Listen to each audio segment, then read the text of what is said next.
I've read a lot about Damascus and even heard it called by a number of different titles. But one thing is for sure, the city certainly claims an air about it like no other I've visited. And it also boasts a colourful history like no other city. And it's really quite strange that young Australian soldiers in 1918 had such a significant part to play in that history. But before we look into all that, on the entrance to the city is this, the enormous Beersheba Gorge. And before the controversy kicks in about who rode into the town first, there was a work to be done from high on these cliffs that would be better left out of the history books. You see, even though the Turks and Germans were a defeated foe, they were still trying to evacuate the city through the gorge. Consequently, Australian troops set up their machine guns upon the cliffs and they fired to try and bring surrender. But the machine gunners below defiantly answered, and sadly, the only option was to stop them escaping. The figure is somewhere between 300 and 400 enemy killed. The bottom of the gorge became a bloody mass of wreckage and human suffering. Luckily, down where the gorge meets the southwestern corner of the city, there was less bloodshed, as over 4,000 enemy troops surrendered. But it was still not all over. The road north to Homs and Aleppo had to be cut to stop the enemy leaving northward. So early in the next morning, while attempting to ride through the city to do just that, the 10th Regiment of the Australian Light Horse, in a sense, stumbled on the surrender of the great prize.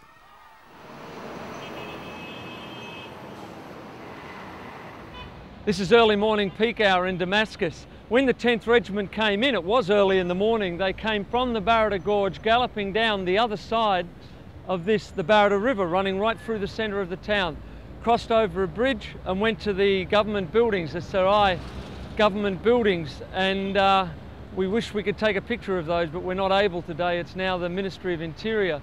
So standing here, this is one busy place, one great city. There's absolutely no doubt that the 10th Regiment, I think it was off the top of my head, was the first Allied troops or Western power troops into Damascus. The controversy comes because in 7 Pillars of Wisdom, Lawrence wrote that he was there before them.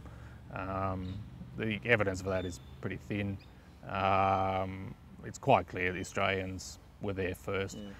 They were making an effort to go around the city, but it wasn't practicable on the day, so the first troops went through the city.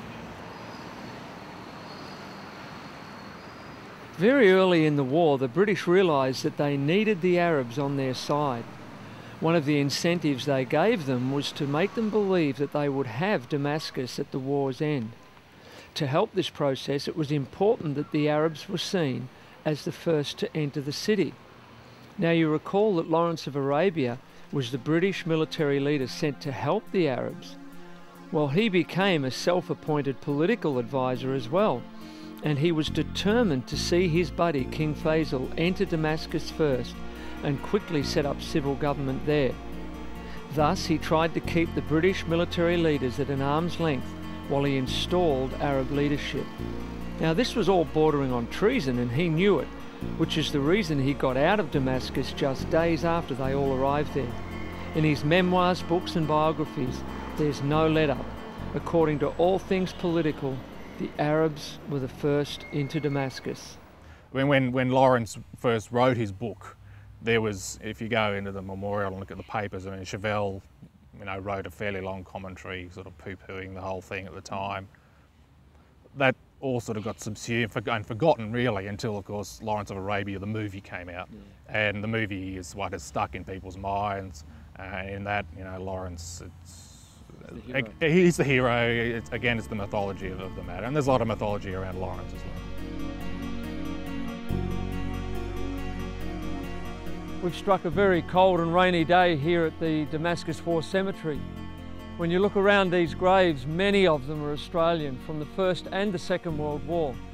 And when you look at the First World War victims, a lot of their numbers are very small numbers because some of the guys buried here actually fought from Gallipoli right through the campaign, all the way through here to Damascus in early October 1918, just before the war ended. and yet they died of disease. Many of the dates on their graves are late in October. The war finished here, the fighting finished early in October. Yet late in October they were dying through malaria, cholera and other diseases.